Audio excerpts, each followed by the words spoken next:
เราควรใช้สื่อนำธรรมะเข้าไปให้ถึงภายในบ้านโรงเรียนองค์กรต่างๆให้มากที่สุดการใช้สื่อจะทำให้ผ่อนแรงและประหยัดทั้งคนและเวลา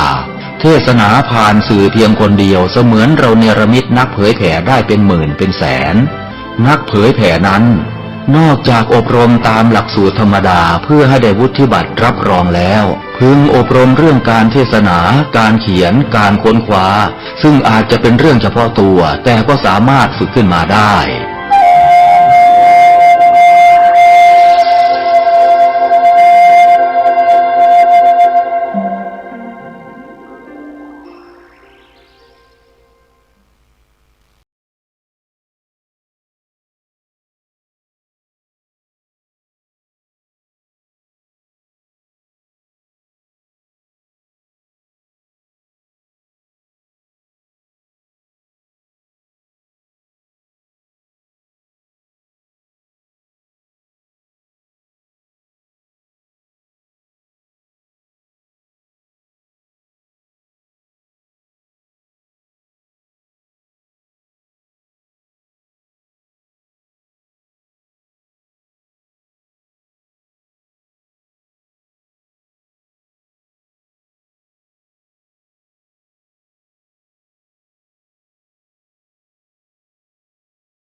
ท่านกำลังติดตามรับฟังสถานีวิทยุกระจายเสียงพระพุทธศาสนาแห่งชาติและสังคม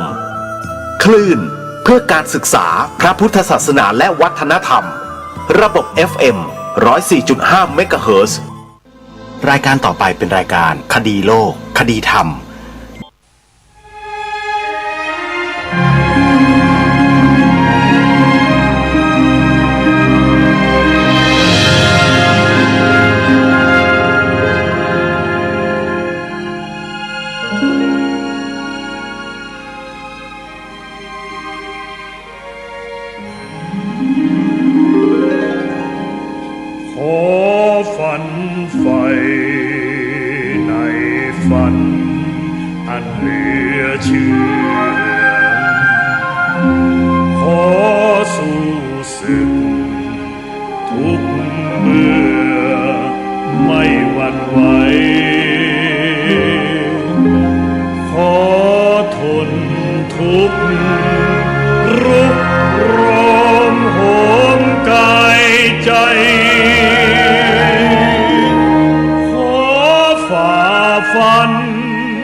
ใจ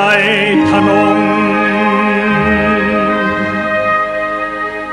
จะแน่วแน่แก้ไขในสิ่งผิดจะรักชาติจนชีวิตเป็นผุยผง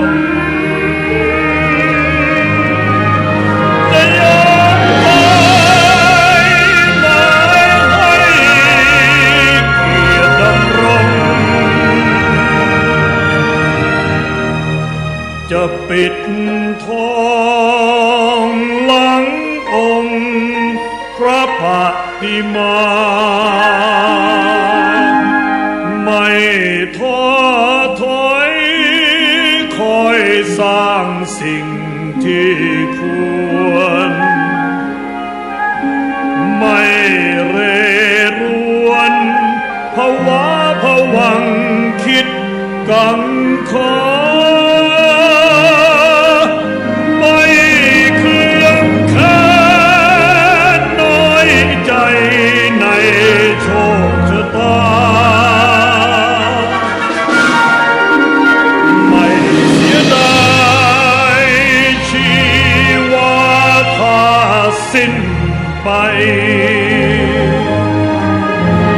นี่คือพระนิพพาน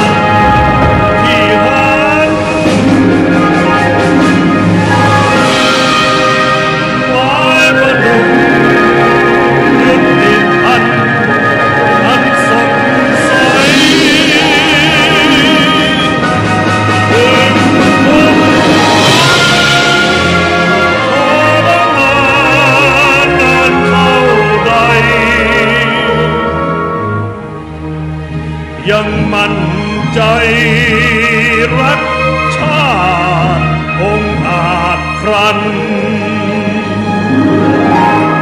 โลกมนุษย์ย่อมจะดีกว่านี้แน่ เพราะมีผู้ไม่ยอมแพ้แม้ถูกยัน คงยืนหยัดสู้ไปไฟประจัน ยอมอาสันก็เพราะปองเถิดของไทย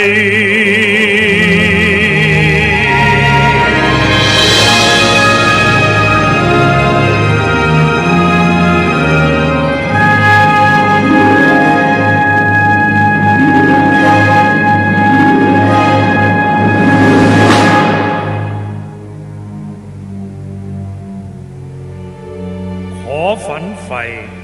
ในฝันอันเหลือเชื่อ ขอสู้ศึกทุกเมื่อไม่หวั่นไหว ขอทนทุกข์รุกโรมโหมกายใจ ขอฝ่าฟันผองภัยด้วยใจทะนง จะแน่วแน่แก้ไขในสิ่งผิด จะรักชาติจนชีวิตเป็นผุยผง จะยอมตายหมายให้เกียรติดำรง จะปิดทองหลังองค์พระปฏิมา ไม่ท้อถอยคอยสร้างสิ่งที่ควร ไม่เรรวนภาวะผวังคิดกังขา ไม่เคืองแค้นน้อยใจในโชคชะตา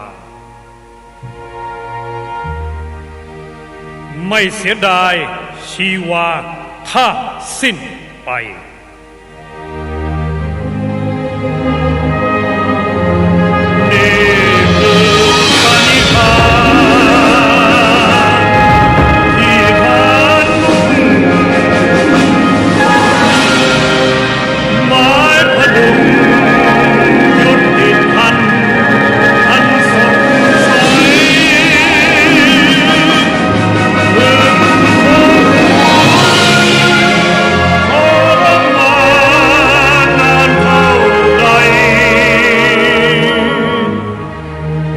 ยังมั่นใจรัก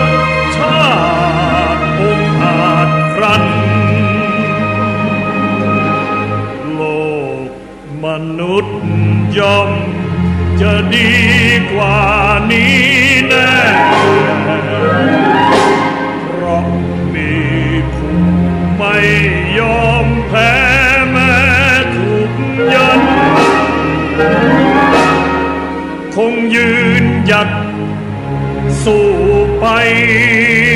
ไฟประจันยอมอาสันก็เพราะปองเถิดของไทย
ทั่วไทย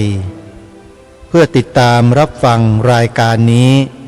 ทางโทรศัพท์มือถือของท่านได้โดยสามารถดาวน์โหลดด้วย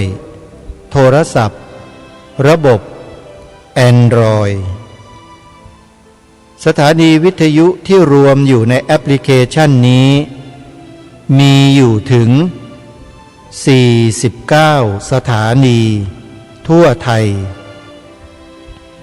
ท่านสามารถติดตามรับฟังสถานีวิทยุต่างๆในแต่ละภูมิภาคได้โดยสะดวกจากแอปพลิเคชันดังกล่าวจึงขอเรียนเชิญเจริญพรสาธุชนช่วยกันเผยแพร่แอปพลิเคชันนี้ให้ทั่วถึงกันเพื่ออนาคตที่ดีข้างหน้าเพราะแอปพลิเคชันนี้มีแต่สิ่งดีๆให้เราได้สดับรับฟังกันตลอด24ชั่วโมงเมื่อเราสั่งสมสิ่งที่ดีให้กับชีวิตของเราอย่างต่อเนื่องก็จะทำให้จิตใจของเรานั้นดีไปโดยตลอดและเมื่อถึงเวลาจะเปลี่ยนภพเปลี่ยนภูมิหมายความว่าเวลาเราตายจากโลกนี้ไปสู่โลกหน้าเราก็จะได้พบเจอแต่สิ่งที่ดีๆเพราะว่าในชาตินี้เราได้สั่งสมสิ่งที่ดีเอาไว้อย่างต่อเนื่อง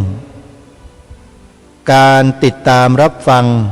รายการต่างๆทางสถานีวิทยุ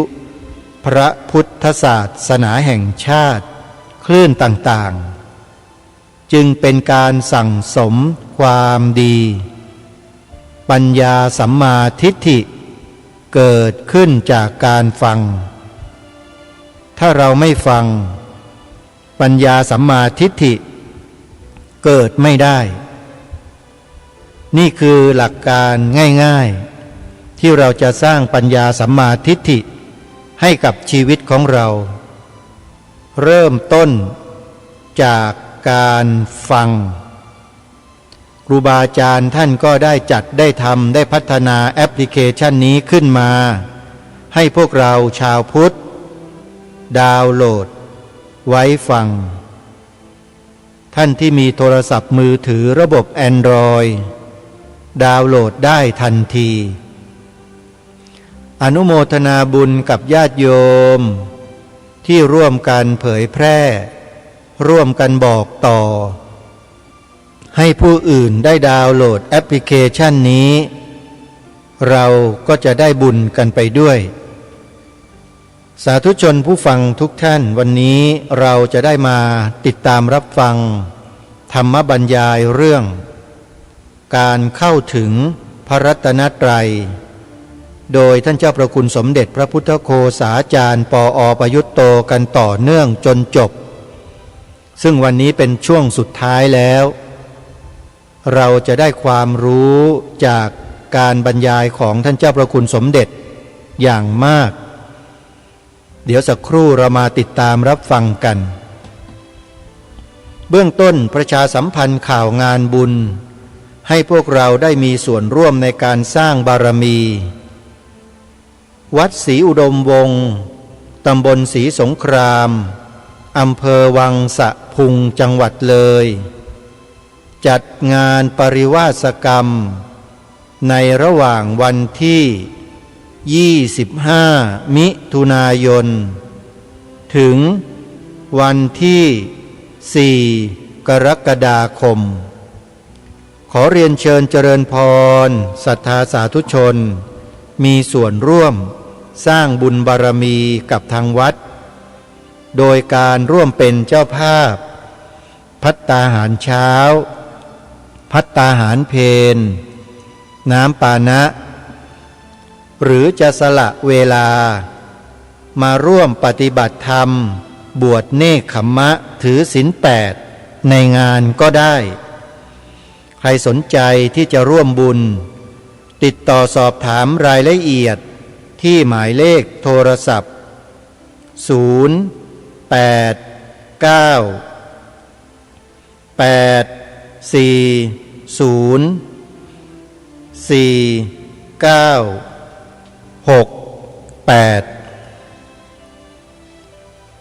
นวันนี้วันเสาร์ที่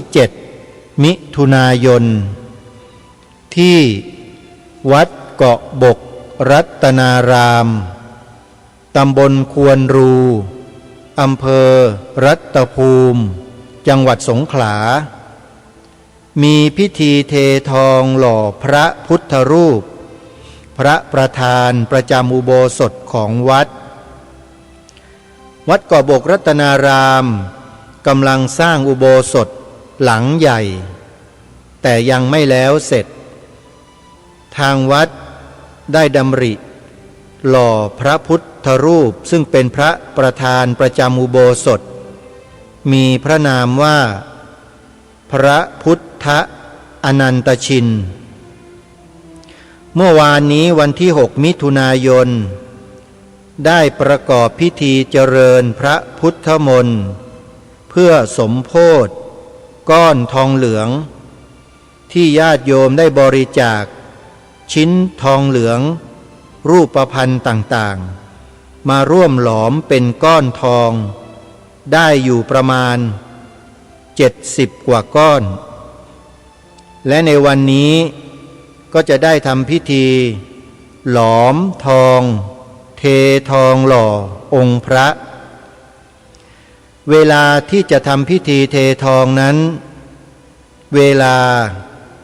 15:39 นาทีสาธุชนญาติโยมท่านใดที่รับทราบข้อมูลนี้แล้วจะเดินทางไปร่วมงานที่วัดเกาะบกรัตนารามก็สามารถเดินทางไปได้เวลาเททองนั้น 15:39 นาทีวัดเกาะบกรัตนารามตั้งอยู่ที่ตำบลควนรูอำเภอรัตภูมิจังหวัดสงขลาเจ้าอาวาสวัดเกาะบกรัตนารามแห่งนี้ท่านมีศรัทธาในพระบวรพุทธศาสนาอย่างยิ่งยวดเป็นพระ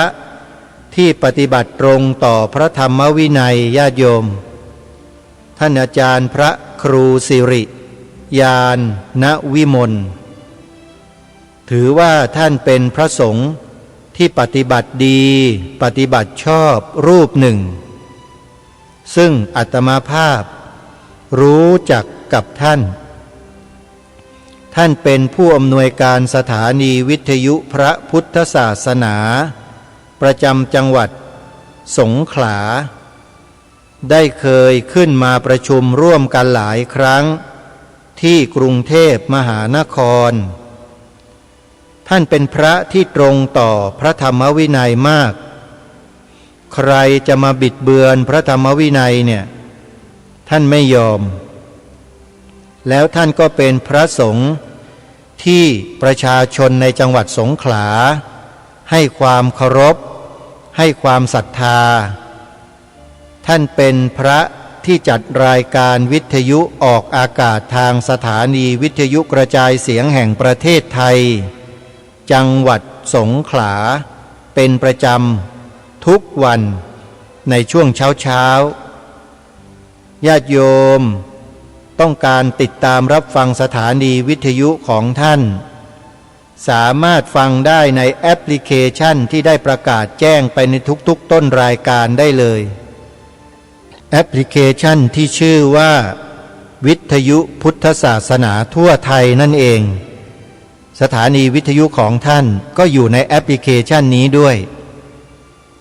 สาธุชนทุกท่านก็ดาวน์โหลดติดตามรับฟังกันงานอุปสมบทหมู่ที่วัดป่าอาเจียงตำบลหนองบัวอำเภอท่าตูมจังหวัดสุรินทร์จะจัดขึ้นในเดือนหน้ากรกฎาคมวันที่6 กรกฎาคมสาธุชนญาติโยมท่านใดจะร่วมบุญเป็นเจ้าภาพอุปสมบท หรือจะเข้าร่วมกิจกรรมสอบถามรายละเอียดที่หมายเลขโทรศัพท์064-228-2422วัดป่าอาเจียงจัดงานอุปสมบทครั้งใดยิ่งใหญ่ทุกครั้งเพราะมีช้างเข้ามาร่วมพิธีแห่นาค100 กว่าเชือกเดินตามเส้นทางแห่นาคเข้ามายังวัดป่าอาเจียงในวันที่5 กรกฎาคมนะโยมนะใครต้องการไปชมความยิ่งใหญ่และร่วมบุญงานอุปสมบทหมู่ครั้งนี้ก็สามารถเดินทางไปเที่ยวชมได้และไปร่วมบุญกันได้นะโยมนะเอาล่ะญาติโยมวันนี้เดี๋ยวเรามาติดตามรับฟังธรรมบรรยายที่เหลืออยู่ของท่านเจ้าประคุณสมเด็จพระพุทธโฆษาจารย์ปอ.ประยุตโตเพื่อให้เราได้มีธรรมสัญญาสั่งสมในขันธสันดานของเราเพื่อให้เป็นอนุสัยที่ดีต่อเนื่องเพื่อไม่ให้เป็นการเสียเวลาไปติดตามรับฟังพร้อมๆกันได้ณบัดนี้พระพุทธเจ้าก็ตรัสสรุปบอกว่าขันธ์ห้าหมดแหละทั้งชีวิตเนี่ยรวมทั้งทุกสิ่งที่เราเข้าไปเกี่ยวข้องซึ่งเป็นที่ตั้งแห่งอุปาทานเป็นทุกข์ทั้งสิ้นเพราะฉะนั้นต้องตัดตัวอุปาทานนี้ออกไปความสัมพันธ์นี้ที่ผิดเพราะนั้นก็เลยโยงไปหาข้อที่สองก็ตั้งหลักขึ้นมาว่าไอ้ตัวเหตุก็คือความสัมพันธ์ที่ผิดการที่เข้าไปสัมพันธ์ด้วยความอยากความปรารถนาความต้องการโดยไม่มีความรู้เข้าใจนะคือมีวิชชาเป็นฐานแล้วเอาตัณหานี่เข้าไปเกี่ยวข้องนั้นความต้องการตัวเนี้ยที่อยากจะให้สิ่งนั้นสิ่งนี้เป็นอยู่ในภาวะนั้นนี้เนี่ยที่ไปขัดกับความจริงของธรรมชาติเขาเป็นตัวมูลเหตุของทุกข์ซึ่งสืบลึกลงไปก็ถึงตัวอวิชชาแล้วไปโยงเข้ากับไอ้ตัวภาวะข้างนอกก็คือตอนเป็นอุปาทานถูกไหมอุปาทานนั้นบอกว่าในข้อหนึ่งแล้วข้อทุกข์ทีนี้ข้อสองนี่บอกไอ้ตัวเนี้ยตัวเจ้าบทบาทสำคัญก็คือตัวตัณหาความต้องการมนุษย์มีความต้องการอันนี้อยู่แล้วก็ไปยึดไปอยากหมายมั่นให้สิ่งนั้นอยู่ในภาวะที่ตนต้องการนะและเพราะไม่ได้ประกอบด้วยความรู้นะก็แปลว่าข้อสองนี่ก็คือท่าทีความสัมพันธ์การเข้าไปเกี่ยวข้องกับสิ่งทั้งหลายที่ผิดอันนี้ต้องแก้อันนี้การแก้ก็ต้องดูว่ากระบวนการทั้งหมดนี่มันก็เป็นไปตามเหตุปัจจัยของมันนั่นแหละก็ต้องสืบลึกลงไปว่าไอ้เจ้าตัวความต้องการนี้มาจากไหนท่านก็ให้กระบวนการของชีวิตจิตใจของมนุษย์นะที่มันทำให้เกิดไอ้ภาวะนี้จนกระทั่งเกิดผลในการเกี่ยวข้องกับสิ่งทั้งหลายเป็นเรียกว่าเป็นภาวะที่เป็นทุกข์ขึ้นมาเนี่ยมันสืบมาตั้งแต่อวิชชาความไม่รู้เนี่ยนะซึ่งเมื่อกี้เราก็พูดไปแล้วแต่คราวนี้ต้องการให้เห็นการสืบทอดต่อเนื่องความสัมพันธ์ในระบบที่ว่ามีองค์ประกอบอะไรเข้ามาเกี่ยวข้องบ้างในการเป็นปัจจัยแก่กันที่ทำให้เกิดภาวะอันนี้นะอันนี้เพราะฉะนั้นอันนี้ก็เป็นเรื่องที่มนุษย์จะต้องจัดการให้ถูกจัดการกับไอ้กระบวนการที่ทำให้ตัณหาแสดงตัวออกมาทำให้ปรารถนาต่อสิ่งทั้งหลายในแง่ตามความอยากความต้องการของตัวเองเป็นความสัมพันธ์ที่ผิดเนี่ยมันไปอย่างไรกระบวนการของชีวิตจิตใจนะก็ต้องจัดการกับภาวะนี้ให้ถูกดังนั้นถ้าจัดการกับภาวะนี้ถูกมันก็กลายเป็นว่าทำลายวงจรหรือกระบวนการนี้เสียใช่ไหมก็กลายเป็นการแก้ปัญหาไปเลยนะหรือการทำให้ปัญหาไม่เกิดขึ้นภาวะที่ไม่เกิดปัญหาอันนี้เป็นสิ่งที่เราจะต้องเข้าใจว่ามันเกิดขึ้นได้อย่างไรใช่ไหมแล้วภาวะนี้ก็เพื่อจะให้มนุษย์นี่นะเห็นว่ามันมีคุณค่าท่านก็อาจจะบรรยายเห็นว่ามันดีอย่างไรด้วยนะให้มนุษย์เห็นว่ามีคุณค่าเป็นสิ่งที่พึงประสงค์เป็นสิ่งที่พึงบรรลุถึงเข้าถึงอันนี้ก็เลยเป็นอริยสัจข้อที่สาม อริยสัจข้อหนึ่งก็แปลว่าหมายถึงภาวะที่เราเข้าไปเกี่ยวข้องนี่นะที่ปรากฏแก่เราที่เราเป็นจุดของความสัมพันธ์อันที่สองก็เป็นอริยสัจคือการเข้าไปสัมพันธ์ที่ผิดพลาดใช่ไหมคือสัมพันธ์ด้วยตัณหาเอาความอยากเข้าไปเกี่ยวข้องซึ่งมีอวิชชาเป็นมูลเป็นฐานและสามก็คือภาวะที่จะไม่มีปัญหาอย่างนี้เกิดขึ้นนะซึ่งก็คือการที่ไม่เป็นไปตามกระบวนการที่ว่ามาก็คือมีกระบวนการที่ถูกนะมันก็คือการกลับกันนั่นเองถ้าหากว่ากระบวนการที่ผิดระบบความสัมพันธ์ที่ผิดเป็นอย่างนี้ก็ต้องกลับตรงข้ามสมัยใช่ไหมก็เป็นการปฏิบัติที่ถูกจากฐานของการปฏิบัติด้วยตัณหานะก็เปลี่ยนมาเป็นด้วยปัญญานะซึ่งก็หมายถึงการลบล้างอวิชชาด้วยที่ว่าการปฏิบัติที่เกิดจากอวิชชาก็มาเป็นการปฏิบัติที่เกิดจากวิชชาใช่ไหมอันนี้ก็จะอยู่ในภาวะที่ไม่มีปัญหาเกิดขึ้นนะตอนนั้นอันนี้ตั้งเป็นจุดหมายเลยเป็นภาวะที่หลุดพ้นจากวงจรที่มันผิดพลาดนั้นเรียกว่าวิมุตติหรือความเป็นอิสระเป็นสันติเป็นความสงบเป็นวิสุทธิ์เป็นความหมดจดนะเรียกว่าเป็นนิพพานนะจะเรียกว่าเป็นความดับความเย็นก็แล้วแต่ใช้ศัพท์เรียกได้หลายอย่างก็เรียกศัพท์สุดท้ายก็เรียกว่านิพพานทีนี้เพื่อจะให้เกิดผลจริงให้มันเข้าถึงภาวะอันเนี้ยซึ่งเรามองในแง่ของความเป็นจริงเนี่ยเราพูดได้ก็เราเลิกปฏิบัติต่อสิ่งทั้งหลายด้วยอวิชชาตัณหาอย่าไปเอาความอยากความต้องการเข้าไปเป็นตัวกำหนดสิเราก็พูดได้แต่ทำยังไงจะให้เกิดผลอย่างนั้นล่ะมันต้องมีวิธีปฏิบัติใช่ไหมยกอุปมาบอกว่าเหมือนกับไฟไหม้ไฟไหม้ก็เป็นสภาวะที่ไม่พึงประสงค์ใช่ไหมก็เทียบได้กับทุกข์จะแก้ปัญหาไฟไหม้ก็ต้องแก้ที่เหตุของมันซึ่งเราเรียกว่าสมุทัยอะไรล่ะเป็นเหตุให้ไฟลุกไหม้ได้มีเชื้อมีออกซิเจนมีอุณหภูมิสูงนะศึกษาไปศึกษามาจับได้3ตัวนี่สำคัญที่สุดเลยนะจะแก้ไงก็ไม่ยากก็ไม่ให้มีออกซิเจนซะมันก็ดับใช่ไหมหรือไม่ให้มันมีเชื้อซะมันก็ดับหรือให้อุณหภูมิมันต่ำกว่าจุดลุกไหม้มันก็ดับพูดง่ายใช่ไหมอันนี้ภาวะเนี่ยใช่ไหมภาวะนี้ก็คือข้อ3นิโรธภาวะที่ว่ามันไม่มีเชื้อมันไม่มีออกซิเจนหรือว่าอุณหภูมิมันต่ำกว่าจุดลุกไหม้นะภาวะนี้จะไม่เกิดไฟลุกไหม้ขึ้นมาเป็นภาวะที่เรียกว่านิโรธข้อที่3เราพูดได้แต่ทำไงจะทำได้ก็ต้องมีวิธีปฏิบัติใช่ไหมอันนี้แหละเพื่อจะให้ทำได้ตามนิโรธให้บรรลุผลนั้นก็เลยต้องวางวิธีปฏิบัติวางวิธีปฏิบัติขึ้นมา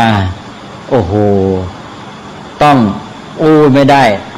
ต้องหารถฉีดน้ำต้องหาทางเอาน้ำไปฉีดให้อุณหภูมิมันต่ำเย็นลงมาทำไงล่ะก็ต้องมีคนฉีดสิคนฉีดเข้าไปง่ายๆมันอะไรล่ะไฟลุกอันตรายต้องฝึกคนใช่ไหมแล้วน้ำเอาไปก็ได้ไงเดี๋ยวนิดเดียวไปถังเดียวไม่พอดับแล้วต้องมีรถต้องมีเครื่องฉีดเป็นเรื่องใหญ่กลายเป็นว่าแค่จะทำให้อุณหภูมิต่ำกว่าจุดลุกไหม้นี่เป็นเรื่องใหญ่ในวิธีปฏิบัติของมนุษย์นะพูดง่ายทำยากพูดว่าให้อุณหภูมิต่ำแต่เวลาปฏิบัติการนี่มันต้องมาวางกำหนดนะต้องมาหาทางทำให้มีน้ำจำนวนมากๆมีที่เก็บน้ำไว้ในยามปกติใช่ไหมเพื่อเวลาไฟไหม้จะได้มีน้ำสำรองใช้ทันทีต้องมีเครื่องมือในการที่จะฉีดน้ำต้องมีท่อน้ำต้องมีคนที่ฝึกไว้อย่างดีไอ้คนนั้นก็ยังแถมต้องมีเครื่องมือป้องกันตัวเองอีกต้องใส่เสื้อพิเศษอะไรต่างๆวุ่นวายเรื่องใหญ่นะหรือว่าจะทำให้ออกซิเจนหมดก็ต้องประดิษฐ์เครื่องมือใช่ไหมต้องประดิษฐ์ไอ้พวกสารเคมีอย่างอื่นที่จะมาแก๊สเกิดอะไรก็ว่าไปหรือว่า จะทำให้หมดเชื้อก็ต้องมีเครื่องมืออีกแหละแล้วต้องมีปฏิบัติการกระบวนการปฏิบัติทั้งหมดที่วางขึ้นเพื่อจะให้บรรลุจุดหมายเพื่อจะทำแก้ปัญหาทั้งหมดเนี่ยเรียกว่ามรรคเป็นข้อที่4นะเป็นวิธีปฏิบัติของคนแหละข้อ1เป็นเรื่องของธรรมชาติข้อ2ก็เป็นเรื่องของธรรมชาติเหมือนกันแต่ธรรมชาติที่เจตจำนงของมนุษย์ข้อที่2นี่ขึ้นแต่เจตจำนงของมนุษย์นะเรียกว่ามันมีเจตนาเข้าไปสัมผัสได้ตัณหาก็เป็นกรรมขึ้นมาเลยนะแต่ข้อที่3ก็เป็นธรรมชาติอีกข้อที่4นี่เป็นปฏิบัติการของมนุษย์เองเลยเพื่อจะให้เกิดผลตามธรรมชาติพอมนุษย์ใช้วิธีปฏิบัติอย่างนี้นะมีตำรวจดับเพลิงมีกลองมีกรมมีผู้รับผิดชอบมีจัดระบบการบังคับบัญชาเวลาเกิดไฟไหม้จะแจ้งข่าวอย่างไรและจะให้รีบไปได้ไวยังไงจะมีใครบังคับบัญชาอะไรต่างไรว่ากันไปมีเครื่องรถดับเพลิงมีเครื่องยนต์มีปั๊มมีไอ้สายท่ออะไรต่างไรฝึกกันมายังไงเนี่ยทั้งหมดเนี่ยนะปฏิบัติการทั้งหมดเนี่ยเวลาไปทำแล้วเนี่ยนะเวลาเกิดผลเนี่ย3ข้อเกิดทีเดียวหมดถูกไหมคือใช่ว่าทำให้อุณหภูมิต่ำลงไปนะซึ่งก็เป็นการทำให้ไฟดับด้วยใช่ไหมแล้วทำลายเหตุของปัญหาด้วยบรรลุผลที่ต้องการด้วยใช่ไหมหมดทีเดียว3ข้อเลยด้วยวิธีปฏิบัติข้อ4คือมรรคอันนี้3ข้อต้นไม่ต้องไปทำอะไรวิธีปฏิบัติของมนุษย์อยู่ที่ข้อที่4แต่ว่า3ข้อต้นนี่มนุษย์ต้องรู้นะไม่รู้ก็ทำไม่ได้เหมือนกันใช่ไหมแต่เวลาปฏิบัติแล้วทำที่ข้อ4ข้อเดียวแล้วไอ้3ข้อต้นมันเสร็จผลมันเองอันนี้ก็คือวิธีปฏิบัติที่เรียกว่าอริยสัจ4ก็จึงเริ่มเด่น1ทุกข์คือสภาพที่ปรากฏที่มันจะเป็นปัญหาเป็นทุกข์ก่อเรื่องก่อราวแก่มนุษย์ได้ซึ่งสืบเนื่องมาจากข้อที่2มนุษย์เข้าไปมีความสัมพันธ์ไม่ถูกต้องเอาความอยากความต้องการของตัวเองไปกำหนดนะแล้วตัวเองก็เกิดปัญหาขึ้นเองแล้วก็ข้อ3ก็คือว่าอย่างนั้นต้องตั้งจุดหมายใหม่ให้ถูกต้องแล้วกำหนดระบบความสัมพันธ์ที่ถูกต้องกระบวนการที่ถูกต้องแล้วก็4เพื่อให้กระบวนการนี้บรรลุผลสำเร็จก็วางวิธีปฏิบัติของมนุษย์ขึ้นมาตอนนี้ละมากมายไม่รู้เท่าไหร่เลยรายละเอียดนะแยกเป็นมรรคมีองค์8ประการสรุปเป็นศีลสมาธิปัญญาศีลก็แยกไปอีกเป็นศีลระดับศีล5ศีล8ศีล10ศีล227ศีล311อะไรก็ว่าไปหรือจะแยกไปเป็นในระดับของการปฏิบัติต่อสิ่งบริโภคปัจจัย4เป็นโภชเนมัตตัญญุตาปฏิบัติต่อสิ่งแวดล้อมติดตาเห็นหูฟังเป็นอินทรียสังวรเป็นการประกอบอาชีพเป็นอาชีวะปาริสุทธิศีลสัมมาชีพยังไงอีกใช่ไหมเรื่องจิตเรื่องกรรมฐานเรื่องสมาธิเรื่องสติเรื่องความเพียรเรื่องไปหมดเลยปัญญาปัญเยพัฒนาเป็นปฏิสัมภิทาเป็นโกศลเป็นวิปัสสนาเป็นญาณระดับต่างๆไม่รู้สารพัดโอ้โหนี่ทั้งหมดเนี่ยอยู่ในเรื่องมรรคหมดเลยนะก็เพื่ออะไรก็เพื่ออันนี้เท่านั้นเองเพื่อ3ข้อต้นจัดการให้มันถูกใช่ไหมเหมือนอย่างที่ว่าเพื่อจะแก้ปัญหาแค่ให้ไฟมันดับโดยให้อุณหภูมิมันต่ำหรือให้มันหมดเชื้อไม่มีออกซิเจนก็วุ่นวายเป็นเรื่องของกิจการในสังคมมนุษย์มากมายเหลือเกินนะอันนี้เราได้แล้วนะอริยสัจ4นะอันนี้อริยสัจ4เนี่ยก็บอกแล้วว่าเป็นตัวธรรมะความจริงที่เอามาประยุกต์ใช้เพื่อให้เกิดประโยชน์แก่มนุษย์เพื่อมนุษย์จะได้ประโยชน์จากธรรมะเอาธรรมะมาใช้แล้วเกิดผลดีกับชีวิตของตนเองอันนั้นในการนี้ก็เลยอริยสัจนี่เป็นธรรมะภาคปฏิบัตินะแต่ความจริงนั้นในธรรมชาติมันก็มีแต่เพียงอะไรพระพุทธเจ้าจะแยกแบบง่ายๆก็แยก2ก็ได้คือ1ภาวะที่สิ่งทั้งหลายมันเป็นระบบความสัมพันธ์แห่งความเป็นไปตามเหตุปัจจัยที่เรียกว่าอิทัปปัจจยตาปฏิจจสมุปบาทนี่คือความจริงมีเท่านี้2ก็คือนิพพานใช่ไหมอิทัปปัจจยตาปฏิจจสมุปบาทนี่เป็นฝ่ายของสังขารสังขารธรรมนี่อยู่ในอิทัปปัจจยตาปฏิจจสมุปบาทแล้วก็นิพพานนี่เป็นฝ่ายวิสังขารอสังคตธรรมความจริงทั้งหมดมีเท่านี้เพราะนั้นพระพุทธเจ้า เวลาพระองค์ปรารภว่าเราได้ตรัสรู้ธรรมะซึ่งทุรานุโพธาหรือทุระนุโพธาคนจะตรัสรู้ตามได้ยากพระองค์ก็บอกคืออิทธปัจจยตาปฏิจจสมุปบาทและนิพพานพระองค์ตรัสท่านี้นี่คือสิ่งที่พระพุทธเจ้าตรัสรู้เวลาปรารภกับพระองค์เองเอาตัวสภาวะแท้ๆเพราะฉะนั้นถ้าถามว่าพระพุทธเจ้าตรัสรู้อะไรเอาจากพระดำรัสที่ทรงพระปรารภในพระทัยของพระองค์เองก็แค่เนี้ยหนึ่งอิทธปัจจยตาปฏิจจสมุปบาทสองนิพพานใช่ไหมที่เราพูดไปแล้วไงเมื่อกี้เราบอกว่าธรรมะเนี่ยเราไปเกี่ยวข้องกับสิ่งทั้งหลายก็คือเกี่ยวข้องกับธรรมะความเป็นไปไอ้ความเป็นไปนี่คืออะไรเราพูดไปแล้วความเป็นไปนี้ก็คืออิทธปัจจยตาปฏิจจสมุปบาทก็คืออาการที่สิ่งทั้งหลายเนี่ยมันเป็นไปตามเหตุปัจจัยในระบบความสัมพันธ์ของมันใช่ไหมแล้วก็อาการปรากฏขึ้นมาเป็นไม่เที่ยงเกิดดับไม่คงอยู่ในภาวะเดิมนั่นเป็นทุกขังแล้วไม่มีใครเป็นเจ้าของบังคับบัญชาสั่งการได้ไม่อยู่ในอำนาจใครเป็นอนัตตานะก็อิทธปัจจยตาปฏิจจสมุปบาทนั่นเนี่ยทั้งหมดอันเดียวแต่พูดในแง่ต่างๆก็ออกเป็นไตรลักษณ์บ้างเป็นอะไรบ้าง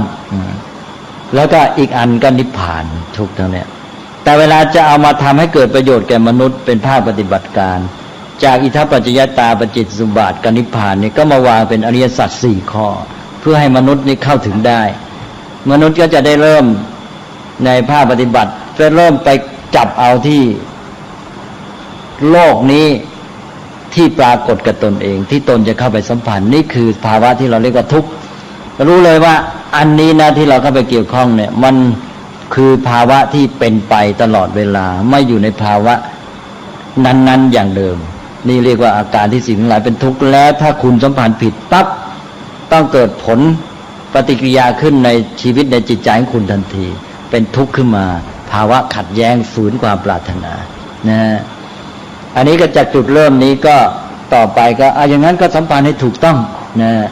ต้องแก้ความสัมพันธ์ที่ผิดต้องรู้ว่าเหตุมาจากความสัมพันธ์ที่ผิดนี้คือตัณหารวมทั้งโยงไปอุปาทานแล้วก็จากอวิชชาแล้วคุณจะต้องปรับระบบความสัมพันธ์ใหม่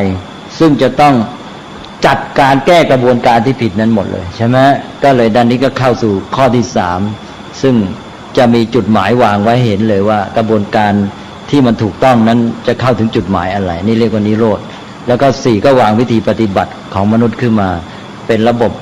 ที่เรียกว่ามรรคทั้งหมดแล้วก็เพื่อจะให้เห็นตามนั้นเพื่อจะให้ดำเนินชีวิตไปได้ตามมรรคก็เลยกำหนดไตรสิกขาระบบการฝึกฝนมนุษย์ระบบการศึกษาขึ้นมานี่ก็เลยเป็นทั้งหมดของพุทธศาสนานะเอาแล้วนะฮะเป็นอริยสัจ4เพราะอริยสัจ4ก็เป็นหลักการที่บอกแล้วว่าเป็นการนำเอาธรรมะมาใช้ประโยชน์แก่มนุษย์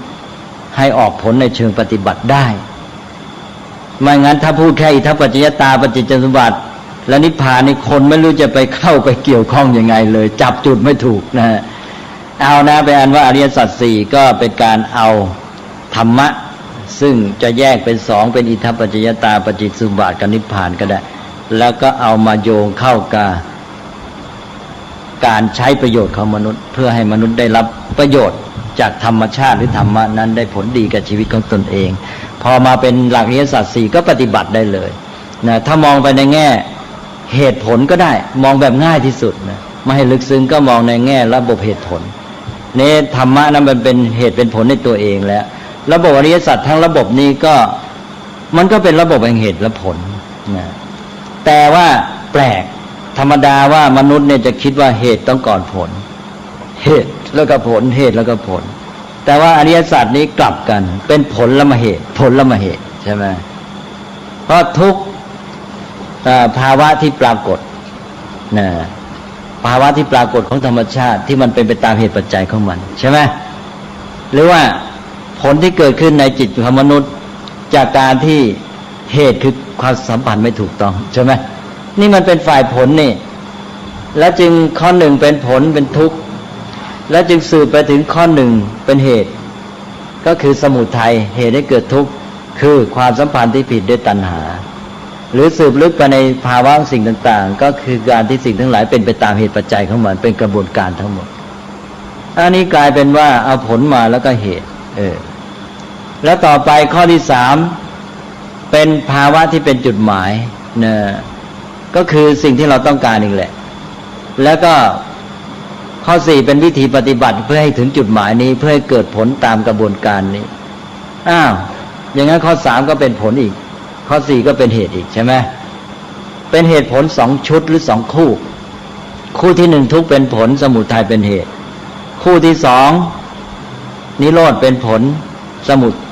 มรรคเป็นเหตุทำไมพระพุทธเจ้าไปตรัสผลก่อนเหตุไม่ตรัสเหตุก่อนผลนี่แหละต้องตัดอย่างนี้เพราะว่าบอกแล้วว่าเป็นภาคปฏิบัติการของมนุษย์จะปฏิบัติก็ต้องปฏิบัติไปจากการเจอปัญหาแล้วก็แก้ปัญหาอย่างไรเราไปเจอปัญหาแล้วจึงจะไปสืบค้นหาเหตุของมันแล้วเราจึงจะวางจุดหมายแล้วเราจึงปฏิบัติการเพื่อให้บรรลุจุดหมายนี่ปฏิบัติการก็ต้องเป็นอย่างนี้ถูกไหมเพราะนั้นมันเป็นเรื่องของการเอามาจัดเพื่อให้เกิดประโยชน์กับมนุษย์ก็ปฏิบัติต้องจัดเหตุผลในเชิงปฏิบัติการเหตุผลเชิงปฏิบัติการกลายต้องเอาผลก่อนเหตุ1ละนะในเชิงปฏิบัติ2ในเชิงการสอนเป็นความสามารถในการสอนให้ได้ผลนั้นต้องไปจากสิ่งที่ปรากฏแล้วจึงโยงไปหาสิ่งที่ไม่ปรากฏสิ่งที่ไม่ปรากฏด้วยการไปสอนขึ้นมาคนไม่รู้เรื่องไม่รู้จะไปนึกภาพอะไรต่ออะไรได้ยังไงเลยมันต้องมีตัวโยงให้ก่อนตัวจากสิ่งที่รู้เข้าใจหรือมองเห็นเนี่ยแล้วโยงไปหาสิ่งที่ยังมองไม่เห็น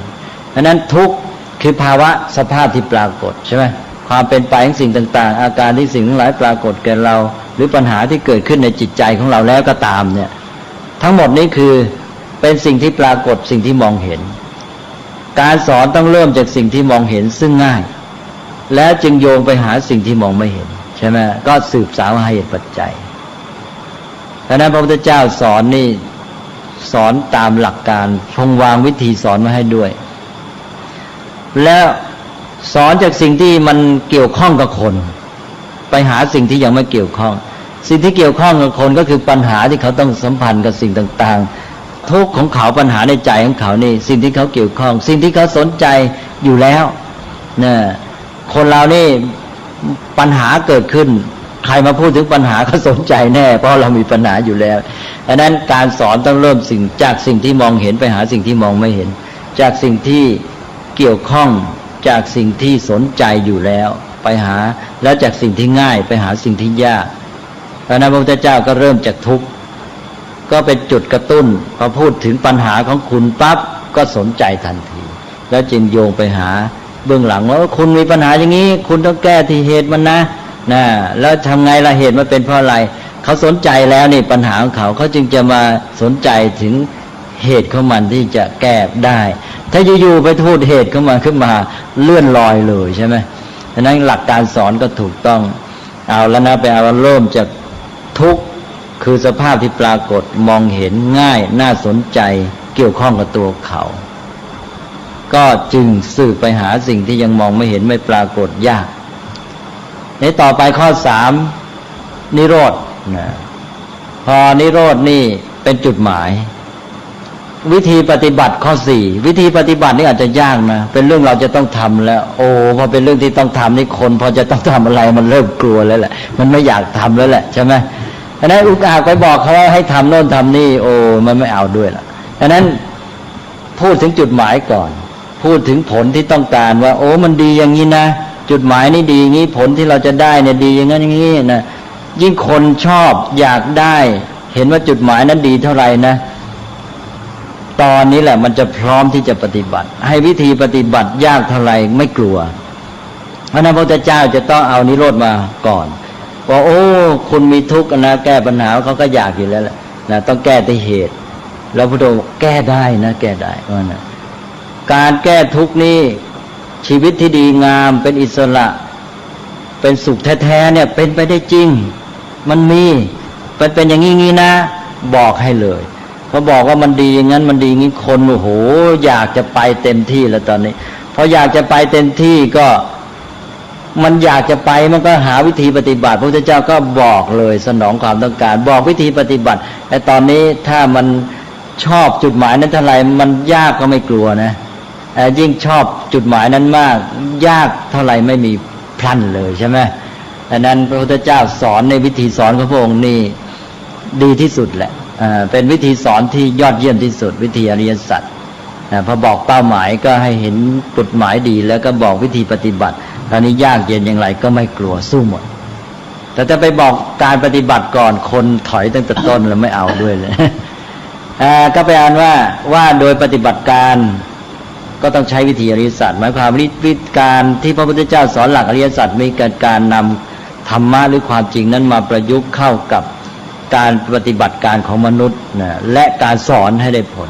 ทั้งในแง่ปฏิบัติการและการสอนนะทีนี้แม้แต่ว่าจะใช้ในการปลุกระดมมวลชนเลยก็ต้องใช้วิธีอริยสัจนะทำไมล่ะอย่างเราจะมาปลุกระดมคนเนี่ยอย่างนักปลุกระดมทั้งหลายเนี่ยต้องเริ่มได้ชี้โทษชี้ความบกพร่องความเสียหายโอ้ดูสิในประเทศไทยสังคมไทยเวลานี้มันเลวร้ายมันมีแต่ปัญหาอย่างนั้นอย่างนี้นะชี้ให้เห็นในตัวทุกข์เนี่ยความไม่เรียบร้อยความเลวร้ายชั่วร้ายทั้งหลายเนี่ยบางคนเห็นแล้วเนี่ยโอ้โหใจมันเกิดความไม่ชอบใจอย่างมากเลยใช่ไหมอันนี้ความสนใจเอาใจใส่มันเต็มที่ทีนี้พอบอกอย่างนี้นะสิ่งชั่วร้ายมันไม่ชอบใจเต็มที่แล้วชี้เหตุแล้วทีนี้นะสมุทัยมาตัวการมันอยู่ที่นั่นเอาเลยสินี่นะเพราะว่าตัวการไอ้เจ้านั้นไอ้กลุ่มนั้นโอ้คราวนี้มันอยากกำจัดทันทีใช่ไหมเนี่ยเพราะทุกข์มันมาแล้วเนี่ยมันเห็นความชั่วร้ายไม่ดีไอ้ตัวการนี่ไอ้พวกนี้เองมันทำอย่างนั้นอย่างนั้นอย่างนั้นคราวนี้แหละกระเฮี้ยนกระหือรือเลยใช่ไหมจะต้องจัดการกำจัดไอ้พวกนี้นะทีนี้เอาแล้วนะพร้อมแล้วนะใจนี่เต็มที่แล้วทีนี้บอกจุดหมายบอกเนี่ยที่เราจะต้องจัดการในพวกนี้นะเพื่อเราจะได้สังคมที่เป็นอย่างนี้มันดีอย่างนี้สังคมนี้มันดีอย่างนี้นะพูดได้เห็นแหมมันเป็นแสงทองผ่องอำไพใช่ไหมโอ้มันแสนจะดีโหดีชอบใจทีนี้มันก็ยิ่งอยากไปใหญ่ที่จะทีนี้จะไปถึงจุดหมายนี้ยังไงต้องจัดการในเจ้าตัวการนี้จึงจะแก้ปัญหานี้ได้หมดโอ้ตอนนี้พร้อมเลยเต็มที่นะคราวนี้บอกวิธีปฏิบัติเลยใช่ไหมพอพร้อมอย่างนี้แล้วบอกวิธีปฏิบัติต้องทำยังไงงั้นตอนนี้ยากยังไงเอาหมดสู้บางทีกลายเป็นว่าแม้แต่วิธีการร้ายแรงรุนแรงที่ปกติถือว่าชั่วร้ายก็เอาใช่ไหมทำได้เต็มที่เลยเพราะมันปลุกมาได้ถึงขนาดนั้นเพราะนั้นเนี่ยวิธีอริยสัจเนี่ยนะถ้าเอาไปใช้ไม่ดีก็กลายเป็นเรื่องของการปลุกระดมไปเลยนะนักปลุกระดมก็ต้องใช้อย่างนี้เหมือนกันนะไอ้วิธีปฏิบัตินั้นจะเป็นข้อสุดท้ายแล้วมันก็อยู่ที่เนี่ยพอวิธีปฏิบัติมาก็ได้ผล3ข้อมันไปด้วยกันทีเดียวหมดคงจะเข้าใจนะฮะเรื่องของธรรมะวันนี้พูดซะทีเดียว3เรื่องเลยแบบสั้นๆเนี่ยพอให้เห็นภาพให้ได้ความเข้าใจแบบกว้างๆนะแล้วเราได้ภาพนี้แล้วเราจะไปศึกษารายละเอียดก็ง่ายขึ้นนะก็แปลวันนี้พูดถึงเรื่อง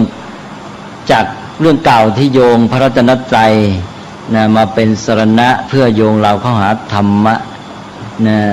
เพื่อจะได้เกิดประโยชน์กับสังคมมนุษย์ธรรมะก็ประยุกต์มาเป็นปฏิบัติการเป็นหลักสำหรับปฏิบัติก็เป็นอริยสัจสี่นะแต่ว่าเดี๋ยวเราโยงหาธรรมะเราพูดถึงธรรมะก่อนว่าธรรมะความจริงนั้นที่มาสัมพันธ์กับมนุษย์เนี่ยนะก็ออกในลักษณะที่จะต้องรู้ความจริงของการที่มันเป็นระบบความสัมพันธ์เหตุปัจจัยที่เรียกว่าอิทธปัจจยตาปฏิจจสมุปบาทเรื่องตถาตาแล้วก็ในความเป็นจริงอันนี้มีอาการปรากฏก็เป็นอนิจจังทุกขังอนัตตานะแล้วเราจะเข้าไปปฏิบัติต่อสิ่งเหล่านี้ให้เกิดผลดีก็มาวางหลักความจริงนี้ในภาคปฏิบัติเป็นอริยสัจสี่นะก็เป็นระบบแห่งเหตุผลที่ว่านี้ซึ่งขอพูดต่ออีกสักนิดหนึ่งนะว่าหลักอริยสัจเนี่ยเป็นหลักที่สืบเนื่องมาจากตัวธรรมคือความจริงที่เป็นของมีอยู่ตามธรรมดาในธรรมชาติดังนั้นก็จะมีความพิเศษมีคุณค่าหรือลักษณะที่พิเศษก็คือว่าหนึ่งมันเป็นสิ่งที่ขาดไม่ได้ในการที่มนุษย์ถ้าต้องการมีชีวิตที่ดีงามต้องการจะแก้ปัญหาของมนุษย์เนี่ยอันนี้ขาดไม่ได้เราอาจจะไป สนใจอะไรแต่อะไรเรื่องอะไรแต่อะไรมากมายในโลกนี้มากมายนะฮะมีการประดิษฐ์คิดค้นมีโลกเจริญขึ้นอะไรต่างๆมีสิ่งที่เกี่ยวข้องในชีวิตมนุษย์มากมายแต่ถ้ามนุษย์ต้องการจะมีชีวิตที่ดีงามนะอะไรแต่อะไรอื่นที่สร้างขึ้นมาอาจจะขาดได้สมัยนี้มีอันนี้สมัยนั้นไม่มีอันนี้เลยก็เป็นเรื่องของมนุษย์แต่ว่าหลักการ4อย่างในการแก้ปัญหาและเพื่อจะให้มนุษย์มีชีวิตที่ดีงาม4อันเนี่ยขาดไม่ได้นะและต้องเป็นเรื่องที่ยืนตัวอยู่อย่างเงี้ยนะสองก็คือว่ามันเป็นของยั่งยืนอยู่หรือยืนยงตลอดไปตราบใดที่มนุษย์ยังมีชีวิตอยู่และต้องการมีชีวิตที่ดีงามมนุษย์อาจจะสร้างสรรค์วัฒนธรรมอารยธรรมนะมีวิชาการอะไรต่างๆวิชาการอื่นๆมีเยอะแยะ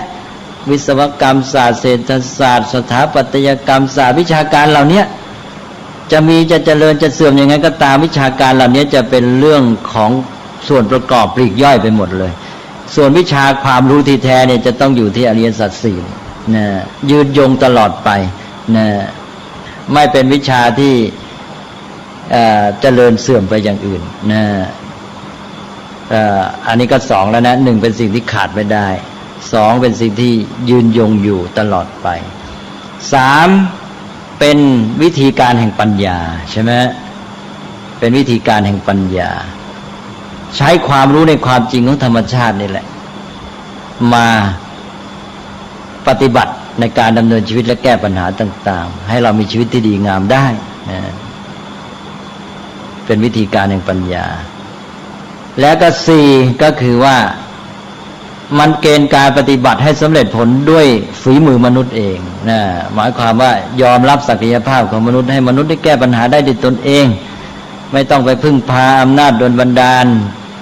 ของเทพเจ้าสิ่งศักดิ์สิทธิ์อะไรภายนอกใช่ไหมนี่เป็นการแก้ปัญหาด้วยฝีมือมนุษย์ก็ได้ปัญญามนุษย์นั่นแหละนะตกลงว่าเป็นคุณค่าพิเศษของอริยสัจสี่นะซึ่งเราจะเห็นได้ว่าถ้าเรามาเปรียบเทียบแล้วจะต่างจากเรื่องของวิธีการแก้ปัญหาเรื่องของการนับถือศาสนาอะไรต่างๆทั่วๆไปและแม้แต่การแก้ปัญหาในสังคมมนุษย์ปัจจุบันนะเอานะนี่ก็คือมรรคมันก็มรรคเดียวนั่นแหละแต่ว่าองค์ประกอบมันเยอะมีวิธีปฏิบัติอันนี้ยักเยื้องไปวิธีการแต่ว่าหลักใหญ่มันอันเดียวใช่ว่าหลักศีลสมาธิปัญญาก็เป็นหลักการใหญ่ที่เหมือนกันหมดแต่ว่าเราจะไปยักเยื้องอันนี้ต้องขึ้นต่อ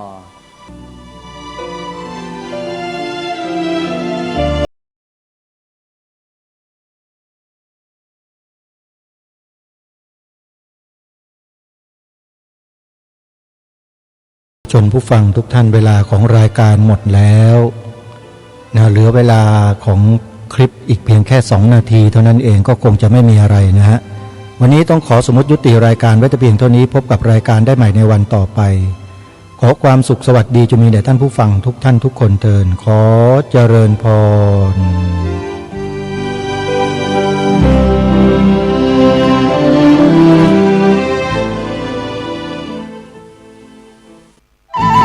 ที่จบไปแล้วนั้นเป็นรายการคดีโลกคดีธรรมดำเนินรายการโดยพระครูปลัดณรงค์ฤทธิ์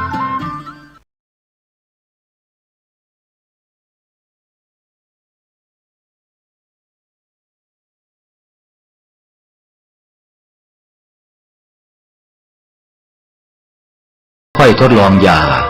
เมื่อเห็นว่าให้ยาถูกโรคก็คอยดูแลไม่ให้เกิดโรคแทรกซ้อนตามขึ้นมาอีกหมอต้องไวต่อการเรียนรู้เรื่องโรคและวิธีรักษาโรคฉันใดพระสงฆ์ซึ่งเป็นเสมือนจิตแพทย์ของสังคมก็ไวต่อการเปลี่ยนแปลงของโลกและวิธีบำบัดโรคที่มากับโลกฉันนั้น